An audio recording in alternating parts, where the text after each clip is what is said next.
Ganti mobil juga habit buruk kok, kecuali mobil-mobil tahan depresiasi ya.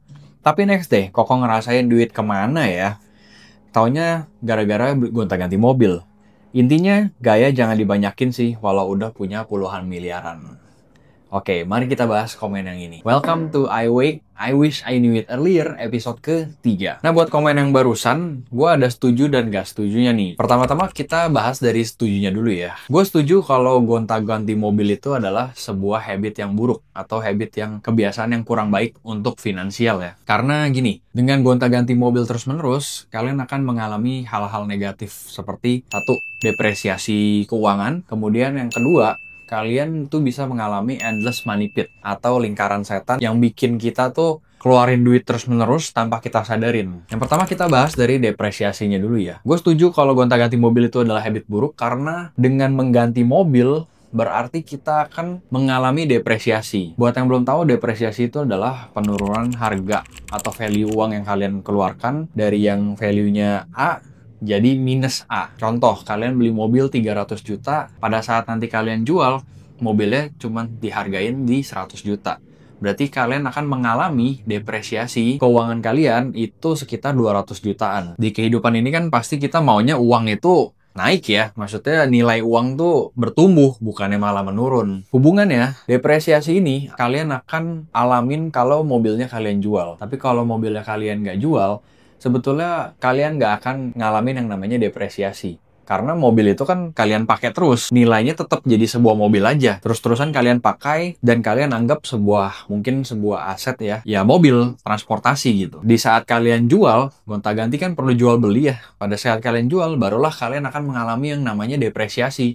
Karena kalian mengubah si mobil ini wujudnya ya. Jadi mobil kalian ubah lagi wujudnya ke uang. Yang tadinya uang kalian 300 juta, jadi cuma 100 juta terimanya. Makanya gue setuju kalau memang gonta-ganti mobil ini adalah sebuah habit buruk. Ya depresiasi keuangan tuh cukup signifikan ya. Apalagi di era yang sekarang ini, mobil itu tuh lagi berlomba-lomba ya dari berbagai produsen, ya kan, dari mobil Eropa, mobil Cina, mobil Jepang, lagi lomba-lomba perang harga semua dan menyebabkan tuh gejolak harga jual sama harga beli tuh udah gejolak banget guys. Makanya untuk saat ini kebiasaan gonta-ganti mobil itu kalau bisa dikurangin. Nah, yang kedua tadi gue setujunya karena kita bisa mengalami juga yang namanya endless money pit dengan gonta-ganti mobil. Selain depresiasi tadi guys, kalian perlu ingat kalau kalian beli mobil itu atau memiliki sebuah mobil, itu biayanya nggak hanya mobil itu sendiri, melainkan banyak biaya-biaya lain di belakangnya yang biasa gue bilang tuh biaya siluman yang tanpa sadar bikin keuangan kita tuh habis terus. Contoh, kalian punya mobil let's say LCGC deh. Semurah-murahnya mobil itu, kalian tetap perlu yang namanya 1, servis rutin. 2, isi bensin. 3, bayar pajak. 4, pergantian spare parts. Nah ya, keempat biaya ini, itu yang biasa disebut endless money pit. Jadi, biaya-biaya yang kalian terus keluarin tanpa sadar gitu ya, untuk bikin si mobil ini tetap bisa dipakai. Dan bahkan, tadi gue lupa ada 4, bahkan sebenarnya ada kurang lebih 5-6 ya. Yang kelima ini adalah biasanya kebiasaan untuk memodif mobil. Nah, kebiasaan ini juga bikin uang kita tergerus yang pada akhirnya menjadi barang yang nggak guna. Dan yang keenam ini, endless money pit adalah biasanya kejadian di mobil-mobil yang udah berumur dan mobil-mobil yang agak sophisticated atau advance teknologinya kayak mobil-mobil Eropa. Ini sering banget kejadian di mobil Eropa yang keenam ini karena endless money pit itu ya gitu. Misalkan nih, mobil ada faktor mesin, transmisi, kaki-kaki ya. Ini nyambung semua. Pada saat kalian benerin mesin, udah beres nih mesin. Tiba-tiba besoknya transmisi rusak. Terus udah bener lagi nih. Tiba-tiba besoknya minta jajan di kaki-kaki. Dan akan berulang siklusnya begitu terus. Begitu kaki-kaki udah bener nih, dia mengulang lagi ke siklus pertama. Aduh, ternyata mesin ada lagi nih yang rusak apa. Misalkan komponen mesin kan banyak ya. Kayak misalkan ada crankshaft, camshaft, terus kemudian busi, bla bla bla gitu, banyak banget lah. Jadi pada saat kalian selesai beresin ini, kalian akan balik lagi ke yang pertama.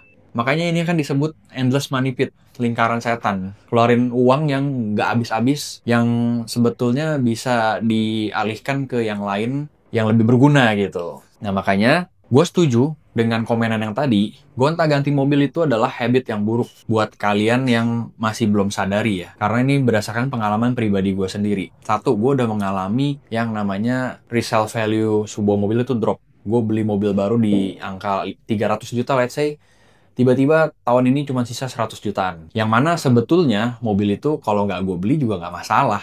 300 juta itu bisa gue alihkan ke instrumen investasi lain mungkin. Atau bisa gue alihkan untuk perkembangan usaha yang sedang gue jalanin. Dan nilainya jadi bertumbuh, bukan malah terdepresiasi kan. Yang kedua, gue juga udah pernah ngalamin yang namanya endless money pit. Dimana gue ngalamin hobi itu, mobil berumur, itu nggak ada habisnya. Ada aja yang dibenerin. Hari ini sensor ABS nyala. Dibenerin tiba-tiba besok sensor airbag nyala. Udah dibenerin lagi nih reset. Tiba-tiba besok aki drop. Akinya udah diganti. Besok-besok tiba-tiba minta A, minta B, minta C. Dan masih banyak lagi. Apa ya, selain perbaikan yang nggak kunjung selesai itu, juga kalian perlu pikirin ya, balik lagi. Punya mobil itu ada banyak biaya siluman yang kita nggak sadarin. Jangan lupa ya, karena punya mobil itu perlu servis rutin, perlu bayar pajak, perlu isi bensin, dan masih banyak lagi. Jadi, intinya gue setuju banget dengan komen yang pertama, kalau gonta-ganti mobil itu, mau mobil baru kek, mobil bekas, itu adalah sebuah habit buruk. Sekarang kita bahas nggak setujunya ya, kenapa. Di sini kan yang komen, dia ngomong, intinya gaya jangan dibanyakin, walau udah punya puluhan miliaran. Kalau gue baca, berarti kan seperti menjudge gitu ya, orang yang gonta-ganti mobil itu adalah orang yang kebanyakan gaya, atau orang yang mau gaya aja. Padahal sebetulnya, kalau kita mau ulik lebih dalam lagi, gonta-ganti mobil itu sebetulnya nggak hanya sekedar untuk bergaya, untuk sebagian orang ya. Contohnya seperti pengalaman pribadi gue juga nih. Makanya sekarang gue pengen sharing. Ya mungkin memang yang di bagian gak setujunya ini akan kontradiktif dengan yang setuju ya. Kalian akan pasti langsung pas denger, lah tadi ngomongnya A, sekarang B. Nah, makanya buat yang bingung, simak dulu sampai akhir ya. Sekarang gue nggak setuju karena mobil dibilang gonta-ganti mobil itu adalah sebuah gaya gitu ya. Kalau di kehidupan pribadi gue, yang sekarang menjadi konten kreator di dunia otomotif gini, gonta-ganti mobil itu ada efek positifnya dan ada goal tersendirinya kalau di hidup gue. Yang pertama, gonta-ganti mobil ini gue bisa dapetin exposure. Seperti yang kalian notice, kemarin itu gue menjadi early adopter mobil Wuling REV. Yang mana REV baru setahun keluar, gue ambil, gue udah proyeksi dan gue udah punya goal. Dengan gue ngambil si EV ini, gue bisa menaikkan exposure atau nama gue, serta gue bisa dapetin konten-konten baru ya, mengeksplor konten baru buat si Coco Driver gitu. Yang kedua, gonta-ganti mobil itu di kehidupan pribadi gue juga ya, itu gue bukan semata-mata gue pengen gue beli. Gue pengen mobil A, gue beli. Nggak peduli deh nanti gimana. Nggak. Jadi gue gonta-ganti mobil itu juga udah punya planning atau udah punya goal juga. Goal yang kedua ini adalah gue jual beli individu. Gue mendapatkan keuntungan dari harga yang gue beli. Terus gue jual di harga ke pemakai. Walaupun memang nggak sering ya. Dari intensitas 5 kali ganti mobil, ya bisa dibilang 2 kalinya itu gue merasakan keuntungan. 3 kalinya itu hanya break even aja atau balik modal mobilnya aja. Jadi nggak selamanya orang yang gonta-ganti mobil itu hanya demi gaya doang. Gitu. Ini kita sharing ya guys. Gue nggak ngejudge nggak apa.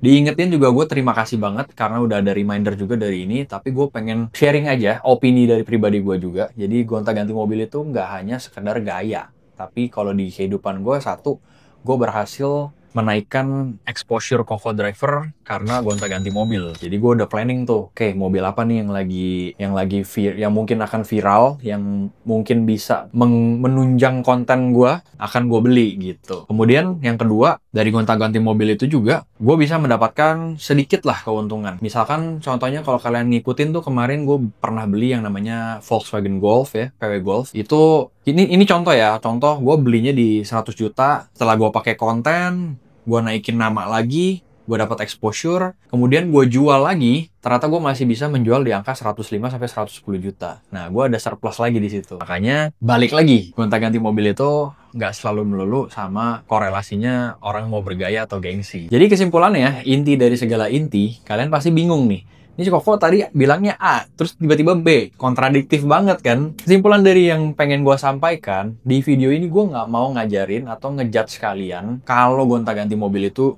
jelek. Atau ngejudge atau menyuruh kalian tuh, gonta-ganti mobil guys, biar bisa A, B, C. Nggak, jadi maksud dari gue sharing ini adalah, gue pengen kalian tahu, dapet insight baru. Oke, kalau dengan gonta-ganti mobil ini, kalian akan bisa mendapatkan hal positif apa Dan ada positif, pasti ada negatif kan. Nah, every possibility gue pengen share ke kalian. Kesimpulannya, kalau kalian menjadikan mobil itu adalah sebuah sarana transportasi atau hanya kuda harian, gue saranin jangan gonta-ganti mobil. Cukup beli mobil satu. Jangan sesuai keinginan ya, tapi sesuaikan dengan kebutuhan dan kelas ekonomi kalian. I'm sorry to say, tapi disinilah kalian harus pinter-pinter dan lebih bijak lagi dalam membeli mobil. Karena banyak banget gue ketemu orang, kelas ekonominya masih di sini, tapi maksain beli mobil yang kelasnya di sini. Ini, nah, dengan adanya gap ini akan terjadi yang minus tadi yang gue bilang. Endless money pit, sama kalian akan merasakan depresiasi yang cukup sakit. Makanya kalau kalian memang butuh mobil, ya di negara yang car-centric ini, gua rasa hampir 90% kita udah butuh mobil lah ya untuk sarana harian. Jadi, carilah mobil yang sesuai kebutuhan, sama sesuai dengan kelas ekonomi kalian. Di mobil kan banyak tuh kelas-kelasnya. Kalian sesuaikan aja sama kemampuan kalian. Tapi, gue juga pengen kasih saran, kalau kalian bukan menjadikan mobil itu kuda harian doang, tapi kalian pengen ulik, kalian hobi nih sama mobil, ya kalian harus pintar-pintar cari peluang, kalian tweak mobil ini yang tadinya liability jadi sebuah aset. Gimana caranya? Ya itu semua kembali lagi ke kalian, diri kalian pribadi masing-masing. Gue di sini hanya memberikan contoh. Kalau contoh di gue adalah gue berhasil men-tweak yang tadinya liability jadi aset ini. Gue cari peluang untuk jual beli mobil bekas walaupun masih dalam taraf individu ya. Beli satu, jual satu, beli satu, jual satu. Kemudian yang kedua, gue melihat peluang gue bisa mendapatkan exposure atau menaikkan exposure co-driver dengan mobil. Makanya gue menganggap ya gonta-ganti mobil ini nggak hanya sekedar gue mau bergaya, gue terlihat kaya, enggak. Tapi gue melihat fungsi lainnya di balik itu, di balik gonta-ganti mobil. Alright, pokoknya intinya video ini gue nggak mau bikin kalian ngejudge gitu ya gonta-ganti mobil itu jelek, gonta-ganti mobil itu menguntungkan, enggak. Intinya gue sharing aja dari segala posibilitas yang bisa terjadi, plus minusnya. Oke guys? Dan posibilitas positif tadi akibat dari gonta-ganti mobil tuh nggak hanya seputaran contohnya gue aja ya, misalkan karena gue bilang gue konten kreator, gonta-ganti mobil jadi naikin exposure, terus bisa dapet cuan, itu possibility-nya nggak terhenti di situ aja. Banyak banget yang bisa terbuka. Satu, gue pengen sharing ke kalian juga, ini pengalaman teman gue sendiri. Berkat dia gonta-ganti mobil, dia kan hobi tuh, terus mobil Motuba lah ya, kita sebutnya sekarang Motuba, mobil tua bangka. Dia rapiin, dia modif rapi, kemudian dia bawa ke suatu tempat, dan tiba-tiba ada yang tertarik sama mobilnya. Tapi tenang, bukan dijual, bukan mau ditawar, mobilnya bukan mau ditawar, tapi posibilitas yang terbuka apa kalau kalian penasaran nih guys. Temen gue ini, si pemilik Motuba, jadi mendapatkan sebuah usaha yang franchise gitu ya, let's say gampangnya franchise, di harga dan franchise itu kan harusnya ada royalty fee bla bla bla, tapi dia tuh mendapatkan semuanya di suatu yang worth it banget, berkat dia hobi mobil. Jadi pada saat dia ke suatu tempat, dia bawa mobilnya itu, nah si yang punya franchise ini samperin dia, terus ngobrol, tertarik sama mobilnya, ngobrol-ngobrol aja. Wih, ini velgnya pakai apa, bla bla bla, rapi banget ya, cakep ya. Nah, dari situlah mereka ngobrol, tiba-tiba mengerucut ke, oke, lu main apa bro? Lu main apa bro? Pas ketemu, jebret. Oke, gue lagi pengen ini nih. Wah, pas banget nih. Gue lagi nyari buyer untuk usaha gue. Ketemu. Dan usahanya itu sampai sekarang loh guys, berkembang dan sampai punya 2 cabang sekarang. Jadi, intinya dari gue cerita ini, posibilitas yang bisa unlock atau terbuka dari gonta-ganti mobil itu nggak sebatas lu beli 100 juta, lu jual 105 juta, cuan 5 juta, atau lu harus gonta-ganti mobil untuk ngonten, nggak terbatas sampai situ aja. Masih banyak possibility lain yang bisa kalian ulik. Gonta-ganti mobil juga ya, seperti tadi, pedang bermata dua. Kalian juga harus introspeksi diri. Oke, gue kira-kira cocoknya nih, bisa nggak nih ya mainin peluang di gonta-ganti mobil. Kalau kalian rasa, wah kayaknya jangan dulu deh, terlalu riskan atau apa, ya kalian stick to yang poin pertama. Jadikan mobil sarana transportasi aja, ya untuk menunjang produktivitas kalian sehari-hari. Kok menurut Koko di titik apa udah saatnya untuk kita perlu ganti mobil?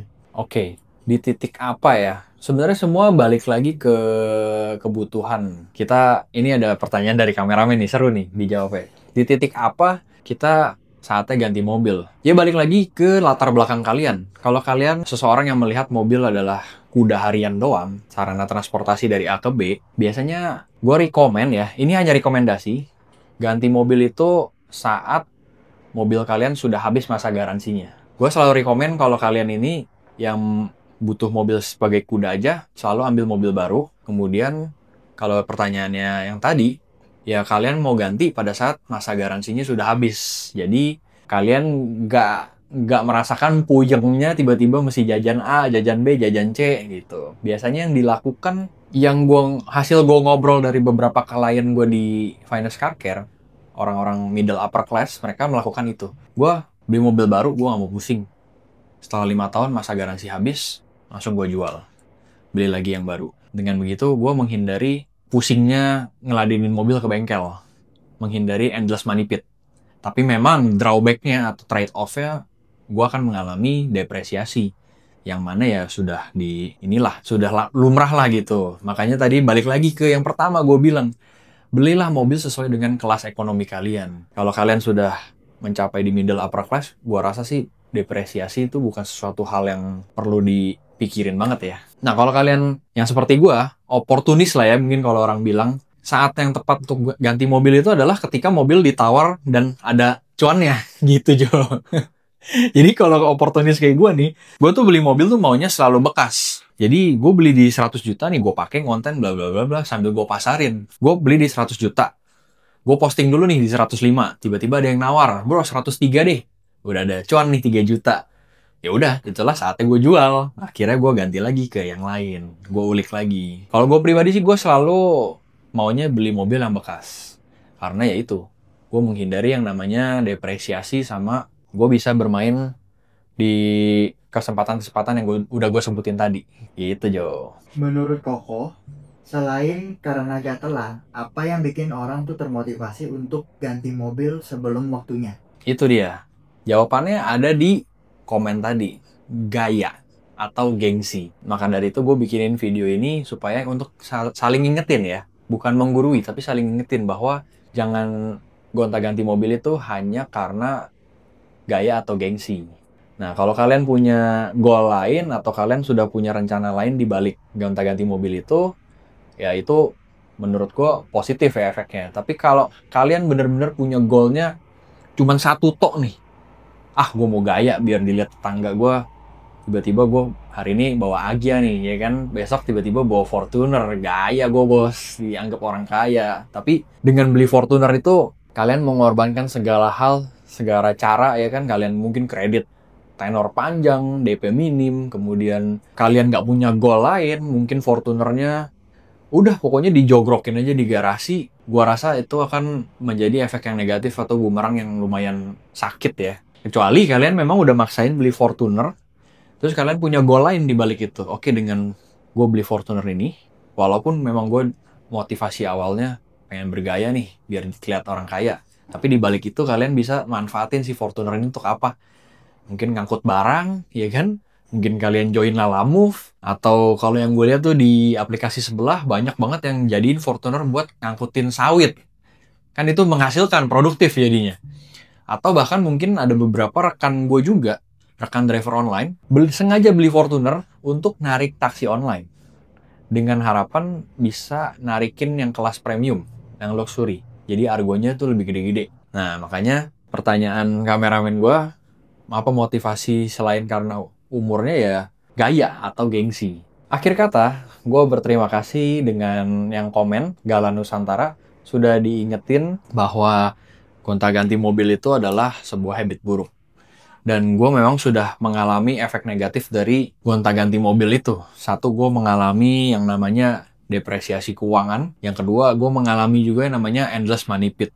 Dulu gue pernah cuman demi gaya, cuman demi gengsi, cuman demi hobi doang, gue bela-belain beli mobil Eropa lah ya gitu, kayak BMW, kemudian Mercy, dan berakhir bolak-balik bengkel doang gue kerjaannya. Tapi gue juga mau sharing, nggak ngejudge nggak apa ya, gue cuma mau sharing juga kalau gonta-ganti mobil itu juga nggak selamanya buruk. Jadi tergantung pintar-pintarnya kita melihat peluang aja. Nah, gue masukin ke series I Wish I Knew It Earlier karena gue berasa nih pengalaman ini, seandainya gue tahu lebih awal, ekonomi gue bisa lebih bertumbuh lagi, bisa lebih pesat bertumbuhnya. Ya makanya gue pengen sharing ke kalian, supaya kalian bisa dapat insight baru, efek positif dan efek negatif dari gonta-ganti mobil. Oke guys, sekian dulu iWake episode ketiga ini ya. Semoga bisa menambah wawasan buat kalian yang nonton.